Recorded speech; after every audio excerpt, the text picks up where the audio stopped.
United nation peace building commission ये 2005 में बना था। 1992 में UN report I an agenda for piece. इस रिपोर्ट के बाद यह स्वीकार किया गया कि शांति स्थायी शांति सुनिश्चित करने के लिए अकेले पीस कीपिंग पर्याप्त नहीं है। शांति स्थापना की दृढ़ता को स्थापित करने के लिए आयोग का गठन किया गया। तो united nation peace building commission, इसकी स्थापना 2005 में होती है। यह महासभा व सुरक्षा परिषद के सलाहकार सहायक यानी एडवाइजरी सब्सिडरी बॉडी निकाय के रूप में कार्य करता है। मार्च 2005 में महासचिव कोफी अन्नान की रिपोर्ट इन लार्जर फ्रीडम में इसे प्रस्तावित किया गया था। यह अंतर सरकारी सलाहकारी निकाय है, इंटर गवर्नमेंटल एडवाइजरी ग्रुप है। ये संघर्ष से प्रभावित देशों में शांति प्रयासों का समर्थन करता है। इसके 10 देश कितने हैं? 31। 10 महासभा सुरक्षा परिषद व आर्थिक एवं सामाजिक परिषद से चुने जाते हैं। फिर यूनाइटेड नेशन सिक्योरिटी काउंसिल में निर्णय, तो अनुच्छेद 27 में दिया गया है, वीटो का प्रावधान दिया गया है। तो अनुच्छेद 27 में सुरक्षा परिषद में वोटिंग प्रोसेस का वर्णन है। इस अनुच्छेद में शब्दशः वीटो शब्द का उल्लेख नहीं है, तो अक्षरशः या शब्दशः वीटो शब्द का प्रयोग नहीं किया गया है, लेकिन जिस प्रकार से वर्डिंग की गई है तो ये एक प्रकार से वीटो ही लगता है। तो प्रक्रिया संबंधी मामले रूटीन व साधारण मामले होते हैं। ये 15 में से 9 सदस्यों के समर्थन से निर्णित हो जाते हैं। गैर प्रक्रियात्मक मामले महत्वपूर्ण मामले होते हैं। 9 सदस्यों का समर्थन होता था। 5 स्थायी जो P5 के नेशन है, वीटो का प्रयोग न करें, अर्थात 5 का सकारात्मक समर्थन जरूरी है। इसमें राजनीतिक व सुरक्षा संबंधी मामले आते हैं गैर प्रक्रियात्मक मामलों में। डबल वीटो पावर, दोहरा निषेधाधिकार जो अधिकार है, एक ऐसा है कोई मामला प्रक्रिया संबंधी है या नहीं, यह निर्णय भी वीटो के अधीन। तो कोई भी मामला प्रक्रिया संबंधी है या नहीं, ये निर्णय भी वीटो के अधीन। बेसिकली क्या कहते हैं कि वीटो के कारण जो यूनाइटेड नेशन ऑर्गेनाइजेशन है नपुंसक है, महाशक्तियों के संघर्ष के कारण इसे लगवा हो गया है। नेहरू, इंटरनेशनल ऑर्गेनाइजेशन ना होता तो अच्छा है, वीटो वाला लंगड़ा अच्छा नहीं। सर्वाधिक वीटो का प्रयोग रूस द्वारा अब तक किया गया है। सुरक्षा परिषद में वीटो पावर का प्रयोग अधिकांशतः इजराइल के समर्थन में किया गया है। यूके और फ्रांस का फर्स्ट वीटो 1956 में इजराइल के पक्ष में सुएज नहर संकट में किया गया था। पहला वीटो सोवियत संघ ने किया था 16 फरवरी 1946 को लेबनान व सीरिया में सेना वापसी के मुद्दे पर। सर्वाधिक बार इसी ने प्रयोग किया है वीटो का। किसने? रूस ने। सबसे कम वीटो चीन ने उपयोग किया। अच्छा परिषद वीटो के कारण यूनाइटेड नेशन का सबसे असफल अंग माना जाता है। प्रत्येक सदस्य का एक वोट है। संयुक्त राष्ट्र के चार्टर के तहत सभी सदस्य राज्य सुरक्षा परिषद के फैसलों का पालन करने के लिए बाध्य हैं। स्थायी सदस्य कौन कौन से हैं? चीन है, फ्रांस है, रूस है, ब्रिटेन है और यूएसए। अस्थायी सदस्य इसमें 10 रहते हैं। अस्थायी सदस्यों का कार्यकाल 2 वर्षों के लिए होता है। वर्तमान में अगर देखा जाए तो अल्बानिया है, ब्राजील है, इक्वाडोर है, गवान है, घाना है, जापान है, माल्टा है, मोजाम्बिक है और संयुक्त अरब अमीरात। स्विट्जरलैंड पहली बार यूनाइटेड नेशन ऑर्गेनाइजेशन सुरक्षा परिषद का निर्वाचित सदस्य बना है 2023-24 के लिए। स्विट्जरलैंड ने आधिकारिक तौर पर 2011 में यूनाइटेड नेशन सुरक्षा परिषद के अस्थायी सदस्य के रूप में अपनी उम्मीदवारी प्रस्तुत की थी। बहुत लेट, लगभग 2002 में तो ये नेशन ऑर्गेनाइजेशन में शामिल ही हुआ था। तो ठीक। अंतर्राष्ट्रीय जिनेवा में अंतर्राष्ट्रीय संगठनों की मेजबानी की एक लंबी परंपरा है। इसी कारण इसे अंतर्राष्ट्रीय जिनेवा कहा जाता है। यह न केवल संयोग के मामले में इसकी भूमिका स्वीकारता है, बल्कि बहुपक्षीय कूटनीति में सबसे आगे इसकी स्थिति को भी स्वीकारा जाता है। समितियां, तो आतंकवाद विरोधी समिति होती है। राष्ट्रों की सीमाओं के भीतर और क्षेत्रों में आतंकवादी कृत्यों को रोकने की क्षमता बढ़ाने का काम करती है। ये अप्रसार समिति है। तो 28 अप्रैल 2004 को यूनाइटेड नेशन सुरक्षा परिषद सर्वसम्मति से अध्याय 7 के तहत संकल्प 1540/2004 को अपनाया, जो पुष्टि करता है कि परमाणु, रासायनिक और जैविक हथियारों का प्रसार और वितरण के साधन अंतर्राष्ट्रीय शांति व सुरक्षा के लिए खतरा है। संयुक्त राष्ट्र सैन्य कर्मचारी समिति है और प्रतिबंध समितियां भी इसमें हैं। संयुक्त राष्ट्र संघ शांति स्थापना अभियान कौन कौन से वर्ष में चलाए गए, तो इसको देखते हैं। तो पहला है मध्यपूर्व में 1948 में चलाया गया। भारत पाकिस्तान में 1949 में, साइप्रस में 1964 में, इजराइल और सीरिया में 2001 में, लेबनान में 1978 में, पश्चिमी सहारा में 1991 में, जॉर्जिया में 1993 में, कोसोवो में 1999 में, DR कांगो में, डेमोक्रेटिक रिपब्लिक कांगो में 1999 में, इथोपिया और इरिट्रिया में 1974 में, अफगानिस्तान में 2002 में, राजनीतिक या शांति संस्थापक मिशन था ये, लाइबेरिया में 2003 में, कोत दी एवरी में 2004 में, हैती में 2004 में, बुरुंडी में 2004 में, सूडान में 2005 में और पूर्वी तिमोर में 2006 में, सीरा लियोन में भी 2006 में शांति या राजनीतिक स्थापना मिशन था ये। फिर इकोनॉमिक और सोशल काउंसिल, आर्थिक और सामाजिक परिषद, इसका दर्शन क्या है, फिलॉसफी क्या है, तत्परता, क्षमता एवं निष्पक्षता। 1999 में बनी लीग ऑफ नेशन, राष्ट्र संघ के वे सारे अंग थे जो यूनाइटेड नेशन में भी आ गए थे। तो ये एक ऐसा अंग था जो संयुक्त राष्ट्र संघ का अंग बना। उसके पहले ये लीग ऑफ नेशन का भी अंग रह चुका है, पर जो आर्थिक एवं सामाजिक परिषद है उसका ये अपवाद है। तो एक प्रकार से जो लीग ऑफ नेशन है उसमें बहुत सारे अंग थे जो यूनाइटेड नेशन ऑर्गेनाइजेशन में शामिल हुए, जनरल सभा, सिक्योरिटी काउंसिल, लेकिन जो एक सोशल एंड इकोनॉमिक काउंसिल है ये अपवाद है इन द सेंस कि ये एक ऑर्गन नहीं था लीग ऑफ नेशन का, पर आर्थिक एवं सामाजिक परिषद उसका अपवाद है। यह अंग राष्ट्र संघ में नहीं था, लीग ऑफ नेशन में नहीं था, ये याद रखिएगा। लीग ऑफ नेशन का ये अंग नहीं था, बाकी सभी लीग ऑफ नेशन के भी अंग थे। इसकी सदस्य संख्या है 54। कार्यकाल 3 वर्ष का होता है। प्रत्येक वर्ष 1/3 जो सदस्य हैं रिटायर हो जाते हैं। शुरू में मूल संख्या 18 थी, फिर 27 हुई और 1973 में 54 हो गई और तब से 1973 से 54 ही है। तत्काल पुनः निर्वाचन इसमें हो सकता है, तो इसमें आप तुरंत एक प्रकार से चुने जा सकते हैं दोबारा भी। ILO, WHO, यूनेस्को और FAO आदि एजेंसियां इसी परिषद के निर्देशन में कार्य करती हैं, यानी international labour organisation, world health organisation, UNESCO और फूड एंड एग्रीकल्चर ऑर्गेनाइजेशन, ये सब इसी के तहत यानी इकोसॉक के तहत काम करते हैं। यह सतत विकास के 3 आयामों यानी आर्थिक, सामाजिक एवं पर्यावरण को आगे बढ़ाने के लिए संयुक्त राष्ट्र प्रणाली के केंद्र में है। यह बहस व नवीन सोच को बढ़ावा देने, आगे बढ़ने के तरीकों पर आम सहमति बनाने और अंतर्राष्ट्रीय स्तर पर सहमत लक्ष्यों को प्राप्त करने के प्रयासों के समन्वय बनाने के लिए केंद्रीय मंच है। जो MDG यानी मिलेनियम डेवलपमेंट गोल्स जो थे 2001 से 2015 तक और SDG सतत विकास लक्ष्य, सस्टेनेबल डेवलपमेंट गोल, ये 2015 से 2030 तक हैं। कुल 17 गोल हैं जो कि निर्धारित हैं। तो महासभा द्वारा इसको निर्धारित किया गया है और क्रियान्वयन इनका किसके द्वारा किया जाता है, इकोसॉक के द्वारा किया जाता है। MDG ये 2000 से 2015 के बीच में रहे, महासभा द्वारा निर्धारित थे। इनका क्रियान्वयन कौन करता है, इकोसॉक करती है। तो MDG में क्या क्या लक्ष्य थे, भूखमरी को कम करना, सार्वभौमिक प्राथमिक शिक्षा, मातृ स्वास्थ्य में सुधार और शिक्षा मृत्यु दर में कमी लाना। SDG सतत विकास हेतु लक्ष्य 2030 या एजेंडा 2030 2015 से 2030 तक का था ये। महासभा द्वारा निर्धारित 17 लक्ष्य हैं। मुख्य लक्ष्य है निर्धनता निवारण, दूसरा है जीरो हंगर, तीसरा है क्वालिटी एजुकेशन, चौथा है क्वालिटी हेल्थ, पांचवा है लैंगिक समानता, छठवां है स्वच्छ जल एवं स्वच्छता,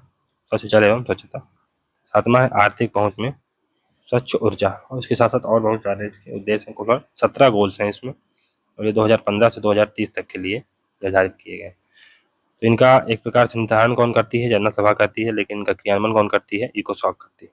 इन 17 लक्ष्यों में रोजगार, अभिवृद्धि एवं रोजगार का अधिकार नहीं है, ये याद रखिएगा। रोजगार का भी एक प्रकार से रोजगार का मेंशन नहीं किया गया है। न्यास परिषद, ट्रस्टीशिप काउंसिल, तो ये सुरक्षा परिषद के 5 स्थायी सदस्य इसके एक प्रकार से सदस्य रहते हैं। तो लीग ऑफ नेशन की मैंडेट पद्धति का ये सुधरा हुआ रूप था। उद्देश्य क्या था, द्वितीय विश्व युद्ध के बाद गैर स्वशासन वाले क्षेत्रों में शासन स्थापित करना। 1994 में पलाऊ की स्वतंत्रता के बाद इसका काम खत्म हो गया। पलाऊ यूनाइटेड नेशन का 150वां सदस्य बना। असफलता के कारण तो अगर ज़्यादा सफलता भी मिल जाती है तो आप फिर निष्क्रिय हो जाते हैं। क्योंकि कुछ करने के लिए बचता ही नहीं ना फिर। इसलिए यूनाइटेड नेशन ऑर्गेनाइजेशन के अब 6 की बजाय 5 अंग ही सक्रिय हैं। 5 स्थायी सदस्यों से ये मिलकर बनी थी। जो 5 P5 नेशन हैं उनके द्वारा ही मिलकर ये बनी थी। फिर न्याय का अंतर्राष्ट्रीय न्यायालय इंटरनेशनल कोर्ट ऑफ जस्टिस, तो इसका मुख्यालय हेग में है। हेग कहाँ है? नीदरलैंड में। और इसमें कितने न्यायाधीश होते हैं? 15 न्यायाधीश होते हैं।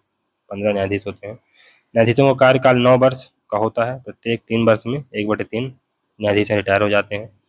मुख्य न्यायाधीश का कार्यकाल 3 वर्ष का होता है। गणपूर्ति के लिए 9 न्यायाधीश की आवश्यकता रहती है। तदर्थ न्यायाधीश की नियुक्ति की जा सकती है, यानी एडहॉक जो एक प्रकार से न्यायाधीश है उनकी नियुक्ति की जा सकती है। न्यायाधीश का पद पुनः नियुक्ति भी हो सकती है तत्काल। तत्काल आप न्यायाधीश के पद पर पुनः नियुक्त हो सकते हैं। दलवीर भंडारी जो भारत के हैं उनको प्रकार से दोबारा नियुक्ति मिल गई थी। एक देश से 2 न्यायाधीश नहीं हो सकते हैं, तो एक देश से केवल एक ही न्यायाधीश होगा। निर्णय परामर्शदात्री होते हैं ये, पर देश स्वयं के लिए बाध्यकारी बना सकते हैं तथा सुरक्षा परिषद भी बाध्यकारी रूप से लागू कर सकती है, लेकिन ये एक प्रकार से एडवाइजरी ही होते हैं इसके निर्णय। न्यायालय शक्तिशाली संस्था नहीं है क्योंकि राष्ट्रों की संप्रभुता राह में रोड़ा आ जाती है। प्रथम महिला मुख्य न्यायाधीश इसकी राजलीना हिंगिस थी। राजलीना हिंगिस थी, यूके की, 2006 में बनी थी। पार्टी व्यक्ति नहीं राष्ट्र होते हैं, तो इसमें पार्टी होती है इन द सेंस कि जब आप कोई केस लड़ने जाते हैं तो पार्टियां होती हैं। तो सामान्य कोर्ट में तो पार्टियां लोग होते हैं, एक वादी एक प्रतिवादी, लेकिन यहाँ पर जो पार्टी होती हैं वो राष्ट्र होते हैं, है ना। न्यायालय का निर्णय अंतिम होता है, कहीं अपील नहीं होती है, पुनर्विचार हो सकता है।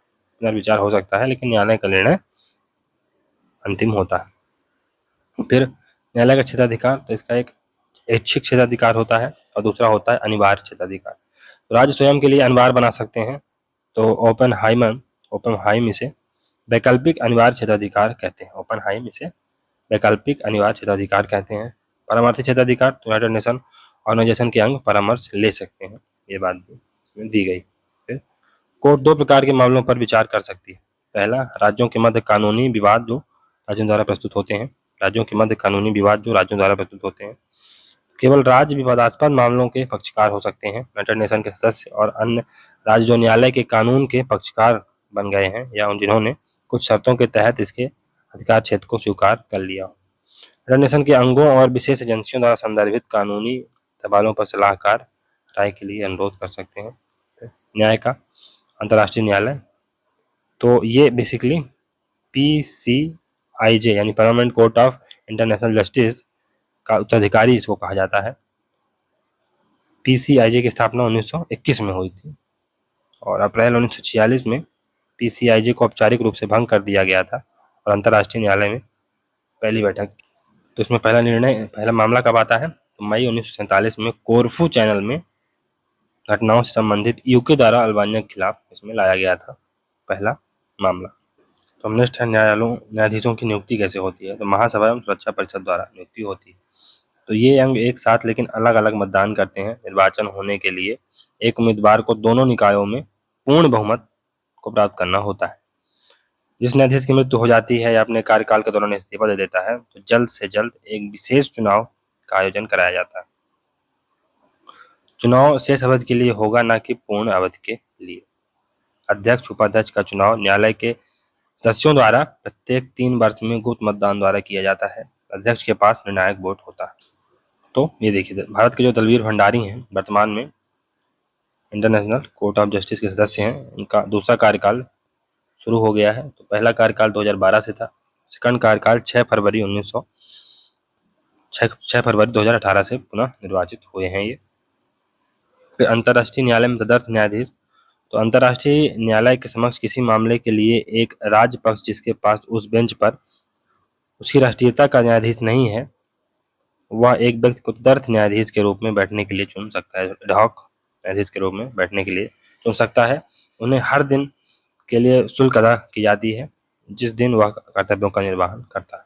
फिर सचिवालय सेक्रेटरीट, तो यूनाइटेड नेशन के दिन प्रतिदिन के प्रशासनिक कार्य देखने के लिए इसका गठन किया गया था। सचिवालय प्रशासनिक कार्य करता है बेसिकली। प्रशासनिक प्रमुख इसका महासचिव कहलाता है। उसका कार्यकाल 5 वर्ष का होता है। सेक्रेटरी कहते हैं इसको, सेक्रेटरी जनरल। महासचिव यूनाइटेड नेशन का प्रधानमंत्री होता है, ऐसा मॉर्गन थेउ कहते हैं। मुख्य सचिव तो यूनाइटेड नेशन का मुख्य प्रशासनिक अधिकारी है और संयुक्त राष्ट्र सचिवालय का प्रमुख होता है। यूनाइटेड नेशन ऑर्गेनाइजेशन के चार्टर के अध्याय 15 के अनुच्छेद 97 में ऐसा लिखा गया है। महासचिव की नियुक्ति महासभा द्वारा सुरक्षा परिषद की सिफारिश पर की जाएगी। इस प्रकार महासचिव का चयन सुरक्षा परिषद की सलाह पर महासभा द्वारा 2/3 बहुमत से अनुच्छेद 97 के अनुसार होती है। 1996 से महासचिव की नियुक्ति विष्णुमूर्ति गाइडलाइंस नुग्रोहो विष्णुमूर्ति फ्रॉम इंडोनेशिया तत्कालीन अध्यक्ष सुरक्षा परिषद के अनुसार होती है। यह गाइडलाइन सुरक्षा परिषद के सामने एक से अधिक नाम आने पर वोटिंग का तरीका है। तो विष्णुमूर्ति गाइडलाइन के आधार पर सुरक्षा परिषद महासचिव का एक नाम फाइनल करती है, फिर महासभा केवल रबर स्टाम्प की तरह रह जाती है। 2 महासचिवों को शांति का नोबेल पुरस्कार भी दिया गया है, हैमर सोल्ट को 1961 में और कोफी अन्नान को 2001 में। सचिवालय को विभागीय आधार पर संगठित किया जाता है। प्रत्येक विभाग या कार्यालय के पास कार्रवाई और जिम्मेदारी का एक अलग क्षेत्र होता है। यूनाइटेड नेशन के कार्य एवं कार्यक्रम के सामंजस्य सुनिश्चित करने के लिए कार्यालय और विभाग एक दूसरे के साथ समन्वय करते हैं। इसका मुख्यालय न्यूयॉर्क यूएसए में है। मुख्यालय के बाहर कार्यालय, इसका office outside the main headquarter. तो इसके बाहर 3 इसके मुख्य कार्यकालय हैं। उनका कहाँ जिनेवा में है स्विट्जरलैंड में, फिर नैरोबी में है केन्या में, और वियना ऑस्ट्रेलिया में। इसके 3 अन्य एक प्रकार से मुख्यालय हैं outside the USA. United nation के जो रीजनल कमीशन है, ये यूनाइटेड नेशन के क्षेत्रीय आयोग, तो एक है अदिस अबाबा में, अफ्रीका के लिए आर्थिक आयोग है ये अदिस अबाबा में। बैंकॉक में है ये, एशिया एवं प्रशांत क्षेत्र के लिए आर्थिक और सामाजिक आयोग है ये। फिर बेरूत में है, पश्चिमी एशिया के लिए आर्थिक एवं सामाजिक आयोग है ये। जिनेवा में भी है, यूरोप के लिए आर्थिक आयोग है ये। और सेंटियागो में भी है, लैटिन अमेरिका और कैरिबियाई के लिए आर्थिक आयोग है। जहां यूनाइटेड नेशन सचिवालय न्यूयॉर्क में है, वहीं 4 रीजनल कमीशन सचिवालय भी हैं बगदाद, बैंकॉक, जिनेवा और सेंटियागो में। बगदाद, बैंकॉक, जिनेवा और सेंटियागो। अब जो यूनाइटेड नेशन के महासचिव रहे हैं वर्तमान तक, उनको देख लेते हैं। सबसे पहले ग्लेडविन जेब यूके के थे। ये एक प्रकार से कार्यवाहक एक्टिंग सेक्रेटरी थे। तो जेब 1945 में, यानी 24 अक्टूबर 1945 से 1 फरवरी 1946 तक यूनाइटेड नेशन के एक्टिंग सेक्रेटरी जनरल रहे हैं। 2 फरवरी 1946 को त्रिगवेली महासचिव बने। तो त्रिगवेली या राइगवेली ये 1946 से 1952 तक महासचिव रहे। ये नॉर्वे के थे बेसिकली। ये प्रथम महासचिव इनको कहा जाता है पूर्णकालिक। वकील एवं विदेश मंत्री थे ये। कश्मीर को लेकर भारत और पाकिस्तान के बीच हुई लड़ाई में युद्ध विराम के लिए इन्होंने प्रयास किया था। फिर कोरिया युद्ध को शीघ्र समाप्त करवाने में नाकाम रहने पर इनकी आलोचना हुई थी। दोबारा महासचिव बनने पर सोवियत संघ ने विरोध किया था। महासचिव के पद से इन्होंने फिर त्यागपत्र दे दिया था। दूसरे थे डेग हैमर सोल्ट। ये 1953 से 1961 तक रहे। स्वीडन के थे बेसिकली ये। अर्थशास्त्री और वकील थे। सुएज नहर से जुड़े विवाद को सुलझाने और अफ्रीका के अनुपनिवेशीकरण के लिए काम किया। कांगो संकट को सुलझाने की दिशा में किए गए प्रयासों के लिए मरणोपरांत इनको नोबेल शांति का पुरस्कार दिया गया। सोवियत संघ और फ्रांस ने अफ्रीका में इनकी भूमिका की आलोचना की थी। यूथांट ये 1961 से 1971 तक रहे। बर्मा म्यांमार के थे। शिक्षक और राजनयिक थे। क्यूबा के मिसाइल संकट के समाधान एवं कांगो के संकट की समाप्ति के लिए प्रयास उन्होंने किया था। साइप्रस में संयुक्त राष्ट्र संघ की शांति सेना बहाल की। वियतनाम युद्ध के दौरान अमेरिका की आलोचना भी उन्होंने की थी। कुर्ट वाल्डहीम ये ऑस्ट्रिया के थे। कूटनीतिज्ञ और विदेश मंत्री थे। नामीबिया और लेबनान की समस्याओं के समाधान के लिए उन्होंने प्रयास किया।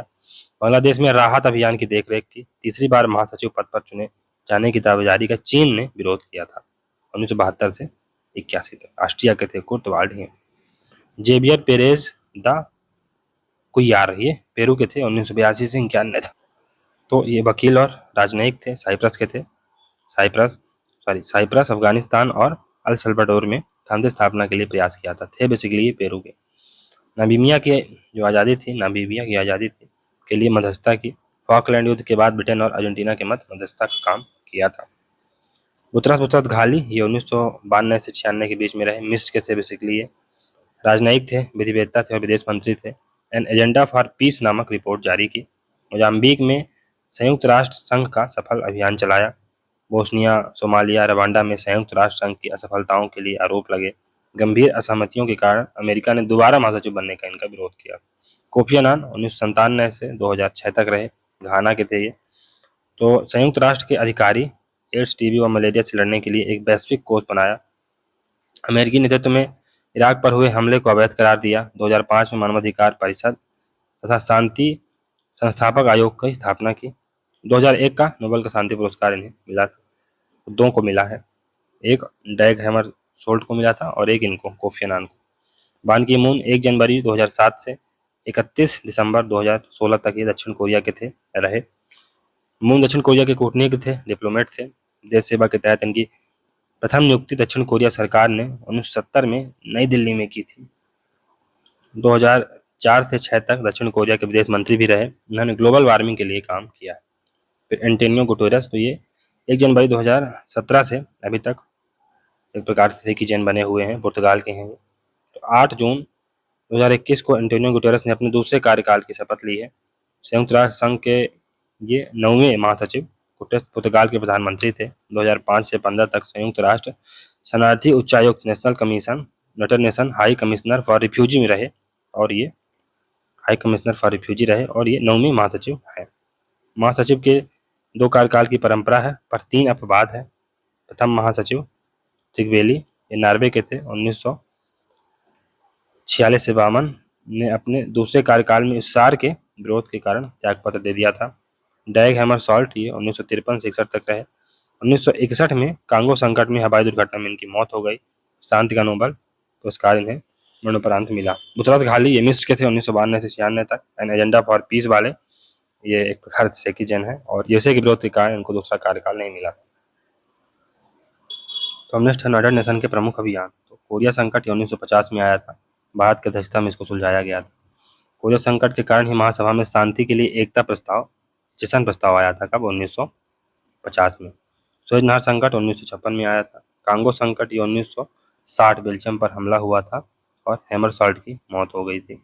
अमेरिकी बंधकों की समस्या 1979 में हुई ईरान, और यहाँ पर यूनाइटेड नेशन एक बार फिर असफल रहा था। अफगान संकट 1979 से 1988 तक चला। इसमें इफ्सार का हस्तक्षेप किया गया था और यहाँ भी यूनाइटेड नेशन असफल रहा। फाकलैंड द्वीप विवाद 1982 में हुआ। ये यूके और अर्जेंटीना के बीच बेसिकली हुआ था। तो हेनरी किसिंजर, ये यूएसए के थे। इनकी एक महत्वपूर्ण पुस्तक है डिप्लोमेसी।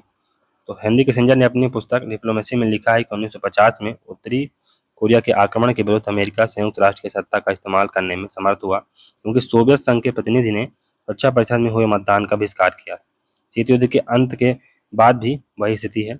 1991 के खाड़ी युद्ध में संयुक्त जो सुरक्षा परिषद है ने वास्तव में अमेरिकी कार्यवाही की पुष्टि की थी, न कि सामूहिक सुरक्षा सिद्धांत, क्योंकि उस वक्त सोवियत संघ और चीन अपने अपने घरेलू उथल पुथल के घेरे में थे। अतः अमेरिकी की सद्भावना का सुरक्षा परिषद के अन्य स्थायी सदस्यों ने समर्थन किया था। तो एक प्रकार से अमेरिकी प्रस्ताव का इन्होंने समर्थन किया था, सामूहिक सुरक्षा का प्रस्ताव नहीं था, जिसे अमेरिका ने सामूहिक सुरक्षा का प्रस्ताव बना दिया और इसे एक प्रकार से ये कहा कि ये यूनाइटेड नेशन का सामूहिक सुरक्षा का प्रस्ताव है, जबकि ऐसा नहीं था। ये अमेरिका की कार्रवाई का इन्होंने समर्थन किया था, अमेरिका की सद्भावनापूर्ण जो कार्रवाई थी उसका समर्थन किया था।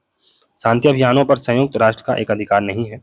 इसका संचालन कभी कभी क्षेत्रीय संगठनों, तदर्थ गठबंधनों या संयुक्त राष्ट्र और गैर संयुक्त राष्ट्र अभिनेताओं जैसे कि अफ्रीकी संघ से जुड़े संकर व्यवस्था हाइब्रिड अरेंजमेंट द्वारा संचालित किए जाते हैं, जबकि इनको वैधता यूनाइटेड नेशन प्रदान करता है। बदलते अंतर्राष्ट्रीय, क्षेत्रीय एवं आर्थिक परिवेश में शांति ऑपरेशन के सैद्धांतिक पक्षों का दायरा विकसित किया जा रहा है। तो कौन कौन से हैं? एक तो शांति निवारक तैनाती। यूनाइटेड नेशन की सेना किसी ऐसे क्षेत्र में तैनात की जा सकती है जहां 2 देशों के बीच तनाव बढ़ रहा हो, ताकि युद्ध की स्थिति को टाला जा सके। जैसे कि मैसेडोनिया में यूनाइटेड नेशन की जो निरोधक बल है वो तैनात है। फिर यूनाइटेड नेशन इराक और कुवैत की निगरानी मिशन में भी ये महत्वपूर्ण रहा। तो ये संघर्ष निवारक तैनाती थी। आंतरिक संघर्ष समाधान।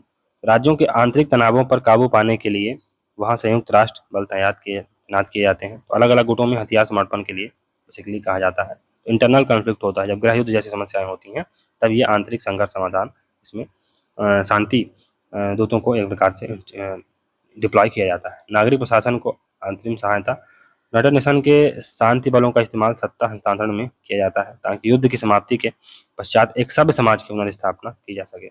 इसमें शरणार्थियों की वापसी के लिए सुरक्षा प्रदान करना, निष्पक्ष चुनाव संचालन व देखरेख करना, पुनर्वास संबंधी कार्य शामिल है। मानवीय सहायता कार्यक्रम में खाद्य सामग्री, दवाइयों आदि के वितरण को सुनिश्चित किया जाता है। शांति के शांति स्थापना के 8 क्षेत्र, एक्शन फॉर पीस। पहला है पॉलिटिक्स यानी राजनीति, संघर्ष के लिए अग्रिम राजनीतिक समाधान और शांति स्थापना के राजनीतिक प्रभाव को बढ़ाना। दूसरा वुमेन पीस एंड सिक्योरिटी, महिला शांति और सुरक्षा, महिला शांति और सुरक्षा एजेंडे को लागू करना। प्रोटेक्शन, ये सुरक्षा है, यानी शांति स्थापना कार्यों द्वारा प्रदान की गई सुरक्षा को मजबूत करें। सेफ्टी एंड सिक्योरिटी, संरक्षण और सुरक्षा, तो शांति सैनिकों की संरक्षण और सुरक्षा और सुधार के लिए किया जाता है। परफॉर्मेंस एंड अकाउंटेबिलिटी, प्रदर्शन और जवाबदेहिता, और शांति बनाए रखने पर शांति स्थापना के प्रभाव मजबूत करें। फिर peace building and sustainable peace, तो शांति निर्माण और शांति बनाए रखने पर शांति स्थापना के प्रभाव को मजबूत करें। पार्टनरशिप यानी साझेदारी, सहयोग और योजना को बढ़ाने के लिए शांति स्थापना साझेदारी में सुधार करें। Conduct of peacekeepers and peacekeeping operation, शांति सैनिकों और शांति स्थापना कार्यों का संचालन, शांति अभियानों और कर्मियों के आचरणों को मजबूत किया जाए। ये बेसिकली कुछ इसके सिद्धांत हैं, 8 क्षेत्र हैं पीस कीपिंग के। तो चलिए दोस्तों, यूनाइटेड नेशन में सुधार के जो प्रयास हुए हैं उनको पढ़ते हैं। तो यूनाइटेड नेशन की सदस्य संख्या 51 से बढ़कर लगभग 4 गुना हो गई है, यानी 193 हो चुकी है। तब वैश्विक परिदृश्य पर नवीन शक्तियां उभर कर आई। ऐसे में यूनाइटेड नेशन ऑर्गेनाइजेशन में सुधार के प्रयास किए गए हैं। सुरक्षा परिषद में सुधार आज यूनाइटेड नेशन ऑर्गेनाइजेशन में सुधार के पर्याय बन चुके हैं। सबसे ज़्यादा डिमांड है स्थायी सदस्यता व वीटो को लेकर। सुरक्षा परिषद में सुधार की आवश्यकता कैसे है उसको देखते हैं। तो महासभा ने सुरक्षा परिषद में न्याय संगत प्रतिनिधित्व और उसके विस्तार को लेकर 3 दिसंबर 1993 को प्रस्ताव संख्या 48/26 को पारित किया। तब से सुरक्षा परिषद के स्थायी सदस्यों में विस्तार पर बहस जारी है। महासभा की 104वीं प्लेनरी बैठक हुई थी, जो प्लेनरी सेशन हुआ था 14 सितंबर 2015 में। सुरक्षा परिषद में विस्तार एवं प्रतिनिधित्व को लेकर एक ड्राफ्ट निर्णय को सर्वसम्मति से स्वीकार किया गया। इस मुख्य ड्राफ्ट निर्णय को एक अभूतपूर्व घटना की संज्ञा दी गई। विस्तार की जरूरत क्या है?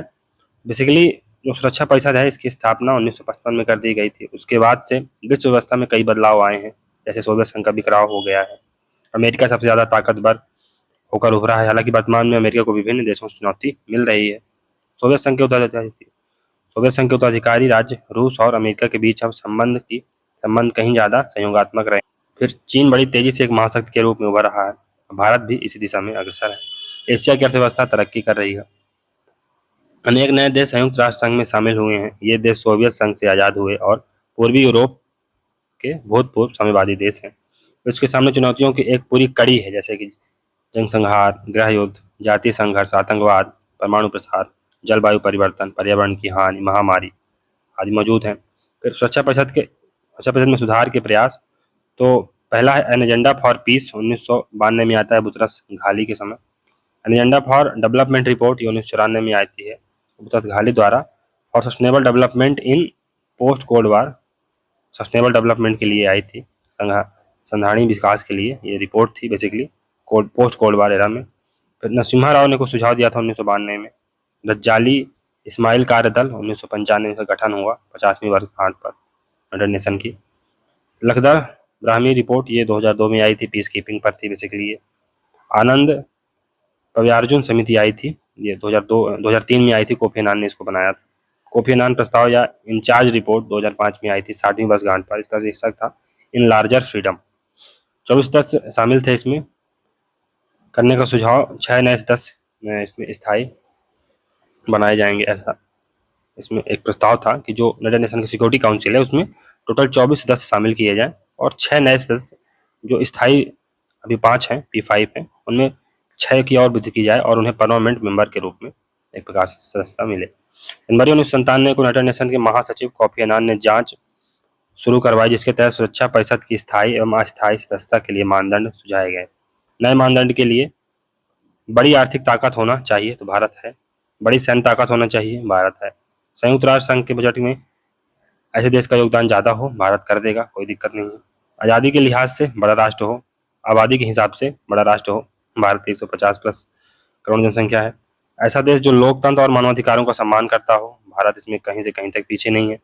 ऐसा देश जो अपने भूगोल, अर्थव्यवस्था और संस्कृति के लिहाज से विश्व की विविधता की नुमाइंदगी करता हो। ये तो लगता है कि ये सारे नियम है भारत के लिए ही बनाए गए थे, हालांकि इनको फॉलो नहीं किया गया। भारत तो करता ही है। भारत का जो सैलेड बाउल का सिद्धांत है, मॉडल है, और भारत का सर्वभौमत्व सूचना का जो मॉडल है, ये मतलब यूनाइटेड नेशन के सदस्य बनने के लिए ही बना हुआ है। सितंबर 2005 में 60वीं वर्षगांठ पर किए गए सुधार संबंधी जो निर्णय है, पहला है शांति निर्माण आयोग यानी पीस बिल्डिंग कमीशन की स्थापना की गई 2005 में।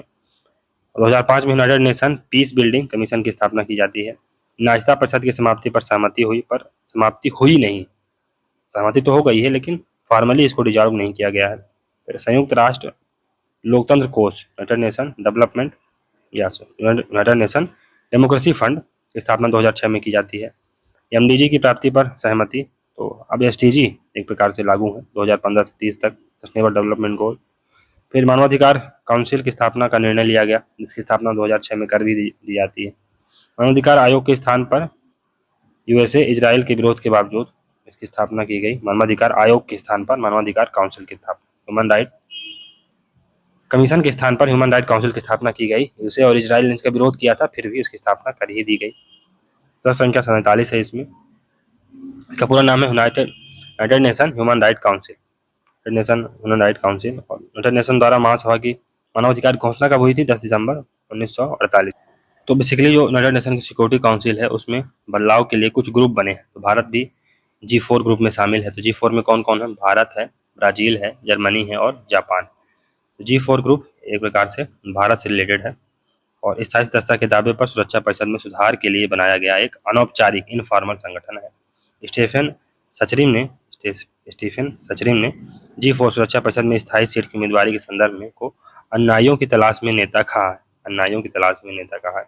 कॉफी क्लब, तो अब इसके काउंटर में बनाया गया अन्य नाम है यूनाइटिंग फॉर कंसेंसस यानी मतैक। तो ये एक प्रकार से इसका गठन 2005 में हुआ था, G4 के खिलाफ हुआ था। इसमें कौन कौन शामिल है? तो हमारा परम मित्र पाकिस्तान तो शामिल ही होगा, फिर अर्जेंटीना है, कोलंबिया है, इटली है, कनाडा वगैरह वगैरह।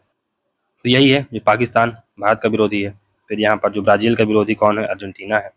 फिर एक प्रकार से जो जर्मनी है इसका विरोधी इटली है, और जापान का विरोधी कोई नहीं है, लेकिन ठीक इसके सभी विरोधी हैं। ये भी अनौपचारिक संगठन है। भारत व G4 के प्रयासों से सितंबर 2015 में प्रथम बार यूनाइटेड नेशन ऑर्गेनाइजेशन महासभा ने औपचारिक रूप से सुरक्षा परिषद सिक्योरिटी काउंसिल में सुधार व विस्तार का मुद्दा शामिल किया। हालांकि भारत, ऐसा कहा जाता है कि अगर भारत अकेले यूनाइटेड नेशन सिक्योरिटी काउंसिल की सदस्यता की मांग करे तो हो सकता है कभी मिल भी जाए, लेकिन अगर G4 के माध्यम से करेगा तो कभी नहीं मिलेगा। क्योंकि ब्राज़ील, जर्मनी और जापान ऐसे देश हैं जिन पर सहमति बनवा पाना बहुत ही मुश्किल काम है। इवन चाइना कहीं से कहीं तक जापान के लिए मानेगा नहीं, और जर्मनी क्योंकि नरसंहार से रिलेटेड था सेकंड वर्ल्ड वार में, तो इसके लिए भी एक प्रकार से उम्मीदवारी नहीं झलकती है। प्लस जर्मनी है तो यूरोप से प्रतिनिधित्व बहुत ज़्यादा है, फ्रांस का भी है, फ्रांस भी है ना, फिर उसके साथ साथ यूके भी है। तो यूरोप का एक प्रकार से जो प्रतिनिधित्व है ऑलरेडी बहुत ज़्यादा है, तो इसकी संभावना बहुत ही कम है। इवन जो रसिया भी है वो भी एक प्रकार से यूरोप का ही प्रतिनिधित्व करता है, तो एक प्रकार से ये संभव नहीं। यूनाइटेड नेशन के आर्थिक संकट के संदर्भ में महासचिव बुतरस घाली ने स्वयं को एक महागरीब या महाभिखारी सुपर बेगर कहा है। अमेरिकी राष्ट्रपति क्लिंटन, संयुक्त राष्ट्र के निर्माताओं के स्वप्न भले ही पूरे न हों, परंतु उनके द्वारा स्थापित सिद्धांत फिर भी यथावत रहेंगे। रूसी राष्ट्रपति बोरिस एल्सिन ने कहा कि संयुक्त राष्ट्र के महत्व को कम नहीं आंका जाना चाहिए, प्रत्येक राष्ट्र की पहचान समानता पर आधारित होनी चाहिए। एल्सिन ने आगे कहा है, यूनाइटेड नेशन की असफलता की जड़ें राज्यों और संगठनों के व्यवहार में निहित है। पीवी नरसिम्हा राव ने सुरक्षा परिषद में विकासशील देशों को पर्याप्त प्रतिनिधित्व देने की आवश्यकता पर बल दिया। नरसिम्हा राव शांति व खुशहाली संयुक्त राष्ट्र की निर्णय प्रक्रिया से जुड़ी हुई है। नरसिम्हा राव ने भारत के इस संकल्प को दोहराया कि वह परमाणु हथियारों को संपूर्ण रूप से नष्ट करने के पक्ष में है, क्योंकि विश्व में किसी भी के लिए अभी तक कोई सुरक्षा नहीं हो सकती जब तक दुनिया में परमाणु हथियार मौजूद रहेंगे। तो दुनिया में कोई सुरक्षित तब तक नहीं रहेगा जब तक कि परमाणु हथियार रहेंगे। राव ने यूनाइटेड नेशन से आग्रह किया कि वह ऐसे विश्वसनीय कदम उठाए जिनसे एक निश्चित अवधि में परमाणु हथियारों को पूर्ण रूप से नष्ट किया जा सके। चलिए अब यूनाइटेड नेशन से कुछ स्पेशलाइज्ड एजेंसीज हैं, कुछ विशिष्ट एजेंसीज हैं, उनके बारे में पढ़ते हैं। सबसे पहले यूनेस्को, इस पर अक्सर क्वेश्चन आता है, उसको याद रखिएगा। इसका फुल फॉर्म भी याद रखिएगा, united nation educational, scientific and cultural organisation. तो united nation educational, scientific and cultural organisation है ये। इसकी स्थापना 16 नवंबर 1945 को हुई थी। तो 1945 को इसकी स्थापना हो गई थी। 24 अक्टूबर 1945 को यूनाइटेड नेशन की स्थापना हुई थी और 16 नवंबर 1945 को इसकी स्थापना हो गई थी। मुख्यालय पेरिस में है। आधार वाक्य क्या है? क्योंकि युद्ध मनुष्यों के मस्तिष्क में जन्म लेते हैं, अतः लोगों के मस्तिष्क में शांति के कवच का निर्माण किया जाना चाहिए। उसको सामान्य सम्मेलन व कार्यकारी बोर्ड द्वारा शासित है। महानिदेशक डायरेक्टर जनरल की अध्यक्षता वाला सचिवालय इन दोनों निकायों के निर्णयों को लागू करता है। उसको सामान्य रूप से साझा मूल्यों के सम्मान के आधार पर सभ्यताओं, संस्कृतियों और लोगों के बीच संवाद की स्थिति बनाने के लिए काम करता है। यह मानवाधिकारों का पालन, आपसी सम्मान, गरीबी उन्मूलन इसको के मिशन एवं गतिविधियों के केंद्र है। फिर ये कुछ उद्देश्य हैं कि सभी के लिए गुणवत्तापूर्ण शिक्षा एवं आजीवन शिक्षा प्राप्त कराना, सतत विकास के लिए विज्ञान, ज्ञान व नीति को जुटाना, बढ़ती हुई सामाजिक और नैतिक चुनौतियों को संबोधित करना, सांस्कृतिक विविधता, पारस्परिक संवाद, शांति की संस्कृति को बढ़ावा देना, सूचना और संचार के माध्यम से समावेशी ज्ञान समाज का निर्माण करना। फिर अमेरिकन यूनेस्को में मई 2023 में वापस शामिल हो गया है। 12 मई 2023 को यूनेस्को की महानिदेशक आई एजोले ने पेरिस में अमेरिका की संस्था में वापसी की घोषणा की। फिलिस्तीन की सदस्यता के विरोध में यूनेस्को से अमेरिका बाहर हो गया था। अमेरिका इसकी पूर्व बकाया $60 करोड़ की राशि भी देगा। संस्था के 193 सदस्य देश संभवतः जुलाई में अमेरिका को शामिल करने के लिए मतदान के जरिए निर्णय लेंगे। अमेरिकी राष्ट्रपति डोनाल्ड ट्रंप ने यूनेस्को से अलग होने का नोटिस अक्टूबर 2017 में दाखिल किया था। इसके बाद इजराइल के प्रधानमंत्री नेतन्याहू ने भी यूनेस्को से अलग होने का नोटिस दिया। 31 दिसंबर 2018 को नोटिस पीरियड खत्म हो गया और 2019 की शुरुआत में दोनों के ऐलानों पर अमल कर दिया गया और दोनों को बाहर निकाल दिया गया। एक प्रकार से इसको कुछ सदस्य नहीं है। कौन कौन से? तो इजराइल नहीं है, इजराइल अभी भी नहीं है, और अमेरिका हालांकि उसने वापसी का रास्ता इख्तियार कर लिया है लेकिन अभी भी सदस्य नहीं बना है, और लिंटेस्टीन ये बेसिकली यूरोप का एक देश है, इसके बारे में सर्च करिएगा। लिंटेस्टीन ये भी उसका सदस्य नहीं। यूएसए ने पूर्व में भी 1984 में सदस्यता छोड़ दी थी। जनवरी 1903 में फिर से ये वापस आ गया था। इसमें यूएनओ की पहली एजेंसी जिसने 2011 में फिलिस्तीन को पूर्ण सदस्य के रूप में शामिल किया है। इजराइल के साथ पक्षपात का आरोप लगा 2018 में, अमेरिका यूनेस्को से बाहर हो गया। फिर इंटरनेशनल क्रिमिनल कोर्ट, स्थायी अंतर्राष्ट्रीय आपराधिक न्यायालय, यह न्याय के अंतर्राष्ट्रीय न्यायालय से अलग है, इंटरनेशनल कोर्ट ऑफ जस्टिस से अलग है।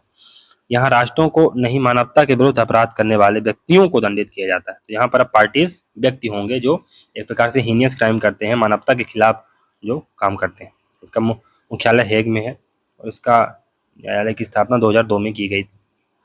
दुनिया का पहला स्थायी अंतर्राष्ट्रीय आपराधिक न्यायालय है। इसकी स्थापना 17 जुलाई 1998 को कार्य प्रारंभ इसने 1 जुलाई 2002 से स्टार्ट किया था और सदस्य इसमें 18 देश हैं। तो 18 न्यायाधीशों को उनकी योग्यता, निष्पक्षता एवं अखंडता के लिए राज्यों की पार्टियों की विधानसभा द्वारा चुना जाता है। कार्यकाल इनका 9 वर्ष का होता है। पुनः निर्वाचन संभव नहीं है। निष्पक्ष परीक्षण सुनिश्चित करने एवं निर्णय देते हैं। ये पेश करने के लिए गिरफ्तारी वारंट या सम्मन भी जारी करते हैं। पीड़ितों को भाग लेने के लिए अधिकृत करते हैं। गवाह सुरक्षा उपायों का आदेश देते हैं। अपने में से आईसीसी के अध्यक्ष और 2 उपाध्यक्षों का चुनाव करते हैं। कार्य एवं अभिकरण, तो अभियोजन का कार्यालय, ये न्यायालय का स्वतंत्र अंग है। न्यायालय के अधिकार क्षेत्र के तहत स्थितियों की जांच करने के लिए जिम्मेवार है। ये जहां नरसंहार, मानवता के खिलाफ अपराध, युद्ध अपराध और आक्रमण के प्रतीत होते हैं, उन अपराधों के लिए कथित तौर पर सबसे अधिक जिम्मेवार व्यक्तियों के खिलाफ जांच एवं मुकदमा चलाने के लिए जिम्मेदार है। ये डिफेंस, रक्षा, प्रतिवादियों के अधिकारों की रक्षा करता है। ये विक्टिम्स यानी पीड़ितों की आवाज़ सुनी जाती है। उन्हें न्यायालय के अधिकार क्षेत्र के भीतर किसी अपराध किए जाने के परिणाम स्वरूप नुकसान हुआ हो वो पीड़ित कहलाते हैं। इसमें विटनेस, भाग लेने वाले पीड़ितों एवं गवाहों की रक्षा की जाती है। आईसीसी कर्मचारी गवाहों की वीडियो रिकॉर्डिंग या वीडियो लिंक सेवा स्थापित करने से लेकर घर से गवाही तक वीजा प्राप्त करने के लिए गवाहों को व्यवहारिक सहायता के विभिन्न माध्यम प्रदान करती है। रजिस्ट्री, यह न्यायालय का एक तटस्थ अंग है जो अन्य सभी अंगों को सेवाएं प्रदान करता है ताकि आईसीसी निष्पक्ष और प्रभावी सार्वजनिक कार्यवाही कर सके। फिर नेक्स्ट है असेंबली ऑफ स्टेट पार्टीज, सदस्य देशों की सभा। न्यायालय का प्रबंधन, निरीक्षण व विधायिकी निकाय है। ये उन राज्यों के प्रतिनिधियों से बना है जिन्होंने रोम संविधि को पुष्टि की स्वीकार किया है। रोम संविधि अनुच्छेद 112 में इसका उल्लेख किया गया है। राज्यों की पार्टियों की सभा वर्ष में एक बार हेग में न्यायालय में, न्यूयॉर्क में यूनाइटेड नेशन मुख्यालय में मिलती हैं। आवश्यक होने पर विशेष सत्र का आयोजन किया जा सकता है। फिर मानवाधिकार human United nation human right council की स्थापना 2006 में की जाती है। इसका पूरा नाम क्या है? United nation human right council. मानवाधिकार आयोग के स्थान पर यूएसए इजराइल के विरोध के बावजूद इसका निर्माण किया गया। United nation human right commission के स्थान पर इसका एक प्रकार से इसकी स्थापना की गई थी। इसकी स्थापना 15 मार्च 2006 को महासभा के संकल्प द्वारा की गई थी। 15 मार्च 2006 को। टोटल 47 सदस्य हैं। कार्यकाल इनका 3 वर्ष होता है। लगातार 2 कार्यकाल की सेवा के बाद तत्काल पुनः चुनाव के लिए पात्र नहीं होते हैं सदस्य। सदस्यता सामान्य भौगोलिक वितरण पर आधारित है। अफ्रीकी सीटें इसमें 13 है। एशिया प्रशांत क्षेत्र से 13, लैटिन अमेरिका और कैरिबियाई राज्य 8 हैं। पश्चिमी यूरोपीय और अन्य राज्य 7 हैं और पूर्वी यूरोपीय राज्य 6 हैं। ब्यूरो तो मानवाधिकार परिषद के ब्यूरो में 5 लोग 5 पीपल होते हैं। एक अध्यक्ष होता है, 4 उपाध्यक्ष होते हैं। 5 लोग होते हैं बेसिकली इसमें। उपाध्यक्ष 5 क्षेत्रीय समूहों का प्रतिनिधित्व करते हैं। वे परिषद के वार्षिक चक्र के अनुसार 1 वर्ष के लिए सेवा देते हैं। यूनाइटेड नेशन के 193 सदस्यों में से 123 देश मानवाधिकार परिषद के सदस्यों के रूप में कार्य कर चुके हैं। भारत मानवाधिकार परिषद का 6 बार सदस्य चुना जा चुका है। 2006, 7, 2011 से 14, फिर 14 से 17, 19 से 21 तथा 21 से 23। तो भारत वर्तमान में या एक प्रकार से 2021 से 23 तक के लिए यूनाइटेड नेशन के ह्यूमन राइट काउंसिल का सदस्य रह चुका है। United nation high commissioner for refugee, इसका उच्चायुक्त फिलिपो ग्रेडी है। इसकी स्थापना 1950 में हुई थी।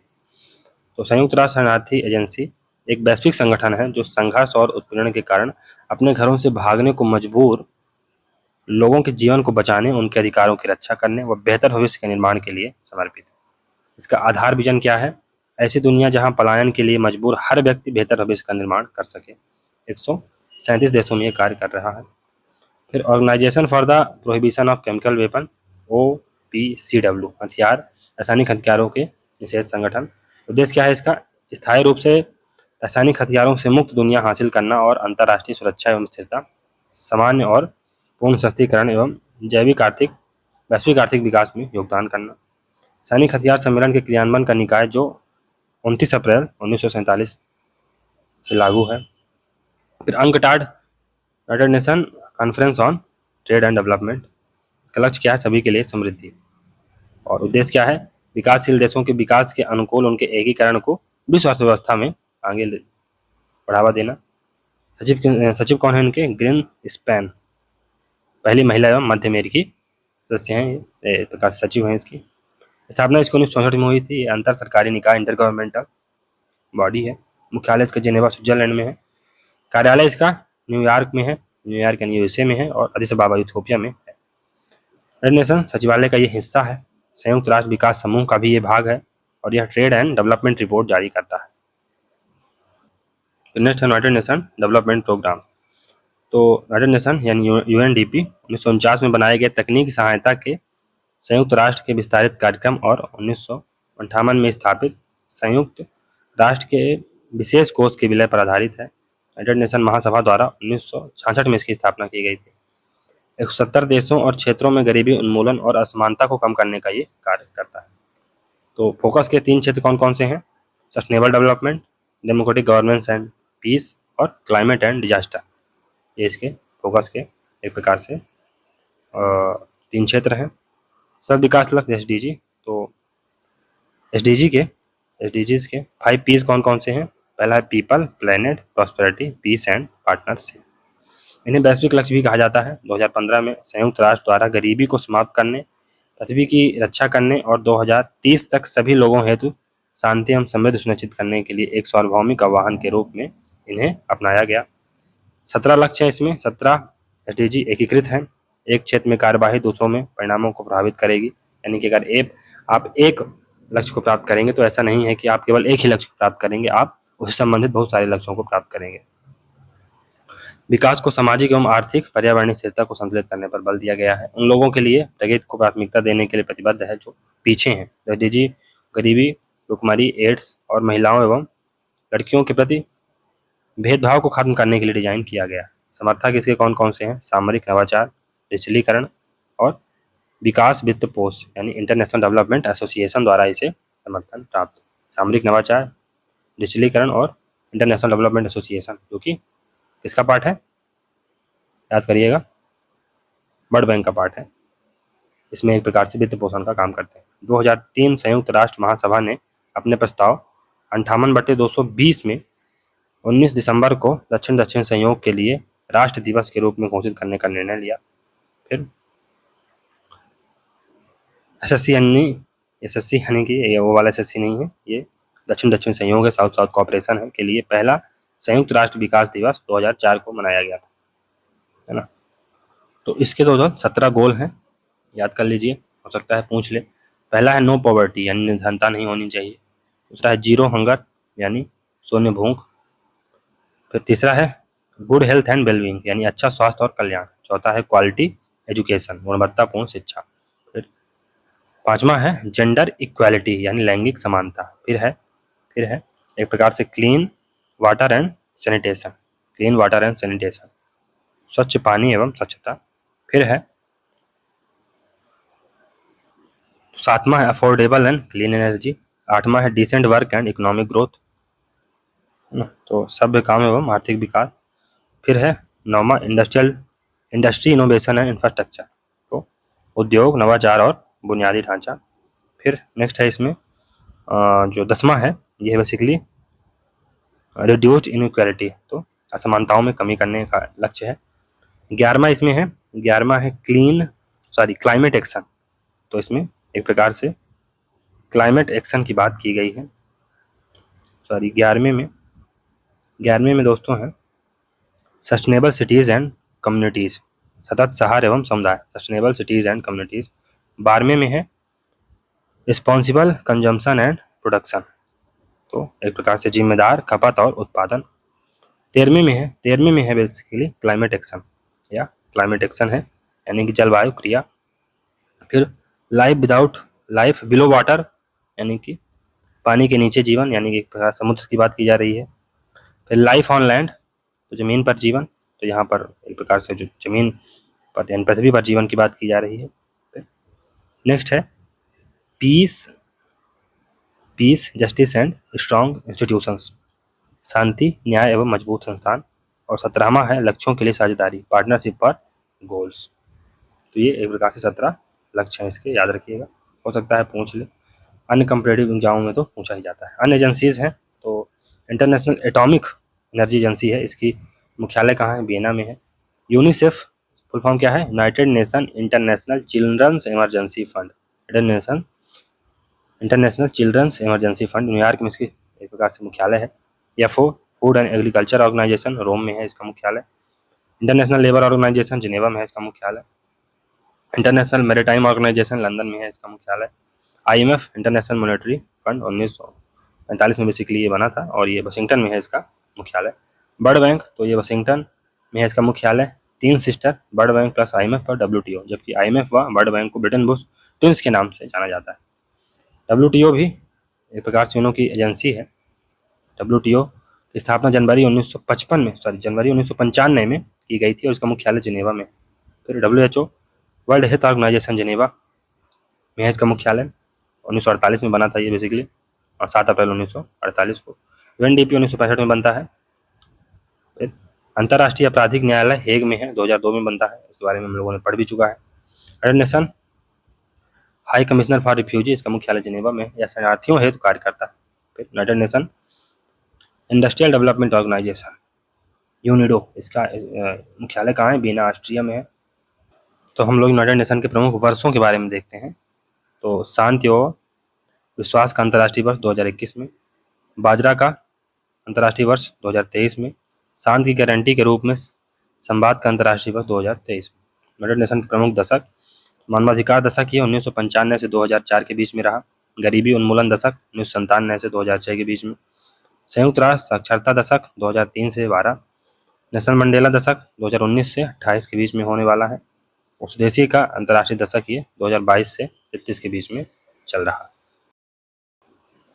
तो नेक्स्ट है संयुक्त राष्ट्र को नोबेल पुरस्कार कब कब और कैसे मिला, देखते हैं। तो 1950 में मिला। राल्फ बंज को, ये अपर सचिव थे, को अरब एवं यहूदियों के बीच 1948 के संघर्ष के दौरान फिलिस्तीन में यूनाइटेड नेशन के मध्यस्थ के रूप में काम करने के लिए शांति का नोबेल पुरस्कार मिला था।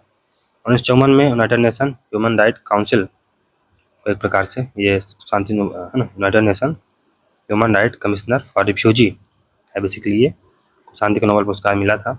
UNHCR शरणार्थियों के लिए संयुक्त राष्ट्र उच्चायुक्त का कार्यालय है। युद्ध के तत्काल बाद के वर्षों के दौरान यूरोप में पाए जाने वाले अनगिनत शरणार्थियों और विस्थापियों को राहत एवं सहायता देने के लिए मिला था। 1961 में डैग हैमरशोल्ड को मिला था। यूनाइटेड नेशन के ये सेकंड सेक्रेटरी थे, को शांति का नोबेल पुरस्कार मिला और ये उन्हें मरणोपरांत मिला था। और डैग हैमरशोल्ड का एक कथन है कि एक आदर्श को लागू करने के प्रयासों में सफलता यह साबित नहीं करती कि आदर्श गलत है। फिर यूनिसेफ को मिला था 1965 में संयुक्त राष्ट्र बाल कोष को शांति का नोबेल पुरस्कार। तो नोबेल समिति ने क्या कहा कि यूनिसेफ ने महसूस किया कि बच्चे भविष्य की कुंजी प्रदान करते हैं।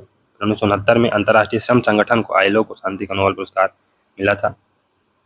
फिर 1981 में शरणार्थियों के लिए संयुक्त राष्ट्र उच्चायुक्त का कार्यालय United nation human right commissioner for refugee को शांति का नोबेल पुरस्कार मिला, फिर से मिला। तो यूनाइटेड नेशन ह्यूमन राइट यानी UNHCR को 2 बार नोबेल पुरस्कार मिल चुका है, 1954 और 1981 में। 1988 में संयुक्त राष्ट्र शांति सेना को शांति का नोबेल पुरस्कार मिला। फिर 2001 में संयुक्त राष्ट्र संघ के महासचिव कोफी अन्नान को मिला। 2005 में अंतर्राष्ट्रीय परमाणु ऊर्जा एजेंसी को मिला, IAEA को मिला। मोहम्मद अलबरदेई महानिदेशक को शांति का नोबेल पुरस्कार भी मिल चुका। तो 2007 में जलवायु परिवर्तन पर अंतर सरकारी पैनल यानी IFCC और अल्बर्ट अर्नोल्ड व अल गोर जूनियर को मिला गया। ये अमेरिका के पूर्व राष्ट्रपति थे, अल गोर जूनियर। फिर 2013 में रासायनिक हथियारों के निषेध संगठन को मिला। 2020 में वर्ल्ड फूड प्रोग्राम को मिला। तो ये याद रखिएगा कितने नोबेल पुरस्कार मिल चुके हैं। भारत और संयुक्त राष्ट्र संघ देख लेते हैं। तो भारत संयुक्त राष्ट्र जो 24 अक्टूबर 1945 को बनाकर संस्थापक सदस्य था, 30 अक्टूबर 1945 को यूनाइटेड नेशन का सदस्य बन गया था भारत। यूनाइटेड नेशन और कश्मीर के 3 प्रयास हुए। पहला मैनकाटन योजना, डिक्सन प्रस्ताव और ग्राहम मिशन। भारत ने कोरियाई युद्ध जो कि 1950-53 में चला, में संयुक्त राष्ट्र की सैन्य कार्यवाही में प्रभावी असैनिक भूमिका निभाई थी। भारत ने कोरियाई युद्ध के दौरान संयुक्त राष्ट्र की सेना के भाग के रूप में चिकित्सा बटालियन भेजी थी। फिर भारत को संयुक्त राष्ट्र के न्यूट्रल नेशंस रिपेट्रिएशन कमीशन के तहत उत्तर एवं दक्षिण कोरिया के कैदियों की देशी वापसी का कार्य सौंपा गया था। न्यूट्रल नेशंस रिपेट्रिएशन कमीशन के अध्यक्ष भारत के तीसरे सेनाध्यक्ष जनरल KS थिमैया थे। संयुक्त राष्ट्र महासचिव ने भारतीय सेनापतियों general Thimayya, general Premchand, general Rikhye, general Satish Nambiar को 1950 से लेकर 1992-93 तक संयुक्त राष्ट्र शांति सेना की कमांड करने के लिए नियुक्त किया। भारत ने संयुक्त राष्ट्र के झंडे तले कोरिया में सैन्य संघर्ष में भाग लेने से इनकार कर दिया था। भारत को न्यूट्रल नेशंस रिपेट्रिएशन कमीशन तटस्थ राज्य प्रत्यावर्तन आयोग का अध्यक्ष बनाया गया। इसे 15,000 उत्तरी कोरिया के नागरिकों व कोरिया युद्ध के दौरान संयुक्त राष्ट्र की सेनाओं द्वारा बंदी बनाए गए चीन कैदियों की इच्छा का पता लगाने के लिए जिम्मेदारी सौंपी गई थी। 5 देशों के इस आयोग के अध्यक्ष जनरल थिमैया थे। फिर PN हक्सर जो बाद में प्रधानमंत्री इंदिरा गांधी के प्रधान सचिव बने, उसके राजनीतिक सलाहकार बनाए गए। युद्ध में बंदी बनाए गए सैनिकों की देखभाल की जिम्मेदारी भारतीय सैनिकों को सौंपी गई। उन्होंने बंदियों का वापस लौटने की प्रक्रिया की निगरानी भी की थी। सन 1954-55 में दिएन बिन फू में चीन और रूस का समर्थन प्राप्त वियतनामी सेनाओं के हाथों फ्रांस की पराजय होने के बाद इंडो चाइना पीस एग्रीमेंट को व्यवहारिक रूप देने में जिनेवा में BK कृष्णमेनन तथा भारतीय विदेश कार्यालय ने परोक्ष रूप से महत्वपूर्ण भूमिका निभाई थी। भारत ने संयुक्त राष्ट्र के नियंत्रण आयोग में लाओस, कंबोडिया और वियतनाम के संबंध में मध्यस्थता की भूमिका निभाई। विजयलक्ष्मी पंडित पहली नेता थी जिन्होंने संस्थापक सदस्य के रूप में संयुक्त राष्ट्र संघ में सम्मिलित होने के तुरंत बाद इसके अधिवेशन में रंग भेद एवं जाति भेद पर आपत्ति उठाई थी। भारत में जनसंहार अस्त्रों के अप्रसार में संयुक्त राष्ट्र द्वारा की गई पहल में महत्वपूर्ण योगदान दिया तथा पूर्ण रूप से निःशस्त्रीकरण सुनिश्चित करने का समर्थन एवं प्रचार किया। पंडित जवाहरलाल नेहरू को परमाणु शस्त्र हटाने का प्रचार किया। 1988 में राजीव गांधी ने संयुक्त राष्ट्र में तुरंत समयबद्ध रूप से निःशस्त्रीकरण का सुझाव भी दिया था। श्रीमती विजयलक्ष्मी पंडित 1953 में यूनाइटेड नेशन महासभा की अध्यक्ष चुनी गई। यह महासभा की पहली महिला अध्यक्ष बनी थी। महासचिव त्रिवेली के समय भारत कश्मीर समस्या को संयुक्त राष्ट्र में ले गया। उन्होंने भारत व पाकिस्तान को बराबर विवादी माना। त्रिवेली ने 1951 के अंत में त्यागपत्र दे दिया था। सुरक्षा परिषद में भारत एवं पाकिस्तान के मध्य कश्मीर के मुद्दे में संदर्भ तो क्या हुआ था, भारत और अफगानिस्तान संयुक्त राष्ट्र आयोग की स्थापना की गई तो united nation commission for India and Pakistan बनाया गया, यूनिसिप। कश्मीर का मुद्दा भारत 1 जनवरी 1948 को यूनाइटेड नेशन में प्रस्तुत करता है। 13 अगस्त 1948 को प्रस्ताव द्वारा भारत और पाकिस्तान ने युद्ध विराम समझौते और पाकिस्तान और कश्मीर से अपनी अपनी सेनाओं को हटाने और जनमत संग्रह के माध्यम से कश्मीर राज्य के भविष्य को निर्धारित करने का अनुरोध किया। यूनिसिपी के माध्यम से स्थायी युद्ध विराम का निर्धारण जुलाई 1949 में हुआ। औपनिवेशिक देशों और लोगों को स्वतंत्रता प्रदान करने की घोषणा के क्रियान्वयन के संबंध में उपनिवेशीकरण यानी डीकोलोनाइजेशन पर विशेष समिति स्पेशल कमेटी ऑन डीकोलोनाइजेशन, जिसे C24 भी कहा जाता है, का गठन संयुक्त राष्ट्र महासभा द्वारा नवंबर 1961 में किया गया। भारत को इस समिति का पहला अध्यक्ष चुना गया था। फिर 31 जनवरी 1992 को न्यूयॉर्क में संयुक्त राष्ट्र की सुरक्षा परिषद का पहला शिखर सम्मेलन आयोजित किया।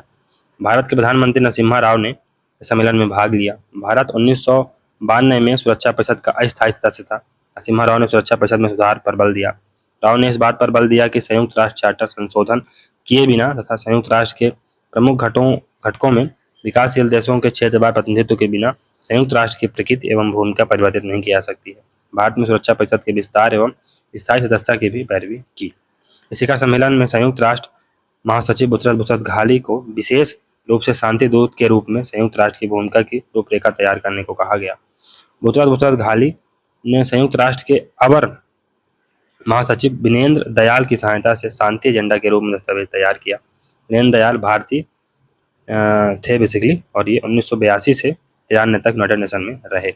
भारत अप्रत्यक्ष रूप से स्थायी सदस्यता के मापदंड की परिभाषा देते हुए स्थायी सदस्यता के लिए भारत की पात्रता का प्रचार शुरू किया है और इस प्रकार उसने 3 मानदंड जोड़े हैं। पहला, संयुक्त राष्ट्र के चार्टर और लक्ष्यों के प्रति वचनबद्धता। दूसरा, संयुक्त राष्ट्र की महत्वपूर्ण कार्यवाहियों तथा संयुक्त राष्ट्र द्वारा चलाई गई सामाजिक एवं विकासात्मक गतिविधियों में भागीदारी। और प्रतिवर्ष संयुक्त राष्ट्र की वित्तीय देयता की पूर्ति। बांग्लादेश व पाकिस्तान के बाद भारत तीसरे स्थान पर है शांति सेना उपलब्ध करवाने में, यानी पीस कीपर्स देने में। भारत के संयुक्त राष्ट्र पीस कीपिंग में भूमिका तो Bharat Lebanon, Congo, Sudan, Golan, Ivory Coast, Haiti, Liberia, Cambodia, Somalia, Rwanda, Syria, Ethiopia, Eritrea में शांति स्थापना में महत्वपूर्ण भूमिका निभाई है। भारत संयुक्त राष्ट्र का पहला ऐसा सदस्य बना जिसने 2007 में संयुक्त राष्ट्र शांति मिशन में भागीदारी के लिए लाइबेरिया में महिलाओं की एक टुकड़ी 125 सदस्य अबेई क्षेत्र में तैनात की। संयुक्त राष्ट्र महासभा ने दिसंबर 2014 में 21 जून को अंतर्राष्ट्रीय योग दिवस घोषित किया। अब सदस्य कौन कौन से रहे हैं? डॉक्टर राधाकृष्ण मौलाना आजाद यूनेस्को के अध्यक्ष रह चुके हैं। राजकुमारी अमृत कौर WHO के अध्यक्ष रह चुकी हैं, WHO के अध्यक्ष रह चुके हैं। जगजीवन राम ILO के अध्यक्ष रह चुके हैं। डॉक्टर BR सेन FAO के जो कि इसका मुख्यालय रोम में है, के अध्यक्ष रह चुके हैं। विजय नामबियार ये बान की मून के चीफ ऑफ स्टाफ रह चुके हैं। शशि थरूर अवर सचिव रहे हैं, जन सूचना के पद पर रह चुके हैं। सतीश नामबियार 2003 में इंटरनेशनल ऑर्गेनाइजेशन में सुधार समिति के अध्यक्ष बनाए गए।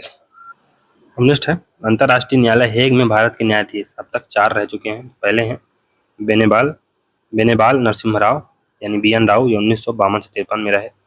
नगेन सिंह 1985 से 88 तक डूंगरपुर राजघराने राजस्थान संबंधित नरेंद्र सिंह 1985 से 88 तक अंतर्राष्ट्रीय न्यायालय के मुख्य न्यायाधीश रहे। 1988 में इनकी पद पर रहते हुए मृत्यु हो गई। भारतीय सिविल सेवा के तहत भर्ती हुए सिंह भारतीय चुनाव आयोग के मुख्य आयुक्त भी रह चुके हैं 1972 से 73। रघुनंदन स्वरूप पाठक 1989 से 91 तक रहे। दलवीर भंडारी जोधपुर राजस्थान में जन्मे भंडारी 2012 में अंतर्राष्ट्रीय न्यायालय के न्यायाधीश बने। 2017 में पुनः निर्वाचित हुए। भंडारी 2005 से 12 तक सर्वोच्च न्यायालय के न्यायाधीश रहे। रामास्वामी मुदलियार, जिन्होंने भारत के प्रतिनिधि के रूप में संयुक्त राष्ट्र चार्टर पर हस्ताक्षर किए थे। 1946 में संयुक्त राष्ट्र आर्थिक एवं सामाजिक परिषद इकोसॉक के पहले अध्यक्ष बने। श्रीमती हंसा मेहता ने 1946 में महिलाओं की स्थिति पर परमाणु उप समिति the nuclear sub committee on the status of women में भारत का प्रतिनिधित्व किया। 1947-48 में संयुक्त राष्ट्र मानवाधिकार आयोग में समानता की आवश्यकता पर बल देते हुए मानवाधिकारों के घोषणा पत्रों में सभी पुरुषों को ऑल मेन वाक्य को परिभाषित करके सभी मनुष्यों ऑल ह्यूमन बींग्स किया गया। फिर बी एन राव ने 1949 से 1952 तक संयुक्त राष्ट्र में भारत के स्थायी प्रतिनिधि के रूप में कार्य किया। उन्होंने जून 1950 में संयुक्त राष्ट्र परिषद के अध्यक्ष के रूप में भी भूमिका निभाई। श्री चिन्मय रजनीनाथ घरे खान ने 1990 में इकोसॉक के अध्यक्ष के रूप में कार्य किया, जिन्हें जनवरी 1993 में संयुक्त राष्ट्र महासचिव द्वारा मध्य पूर्व शांति के लिए दूत के रूप में नियुक्त किया गया था। भारत के देश मंत्री एस जयशंकर ने बहुपक्षीय कार्यवाही को 5 यस के रूप में रखा है। भारत के पास united nation security council seat के लिए 5 यस दृष्टिकोण है, 5 यस पर्सपेक्टिव है। कौन? सम्मान यानी रिस्पेक्ट, दूसरा है संवाद यानी डायलॉग, तीसरा है सहयोग यानी कॉपरेशन, चौथा यस है शांति यानी पीस, और नेक्स्ट यस है प्रॉस्पेरिटी। ये क्वेश्चन आ चुका है ना यस वाला, इसको याद रखिएगा। क्या क्या है इसमें? सम्मान है, सम्मान यानी रिस्पेक्ट, फिर है संवाद यानी डायलॉग, सहयोग है, शांति है और समृद्धि। भारत के लेफ्टिनेंट जनरल मोहन सुब्रमण्यम को संयुक्त राष्ट्र महासचिव एंटोनियो गुटेरेस ने 5 जुलाई 2022 को दक्षिण सूडान में संयुक्त राष्ट्र मिशन के फोर्स कमांडर के रूप में नियुक्त किया है। चलिए दोस्तों, यहाँ से हमारा यूनाइटेड नेशन ऑर्गेनाइजेशन का एक बड़ा चैप्टर समाप्त होता है।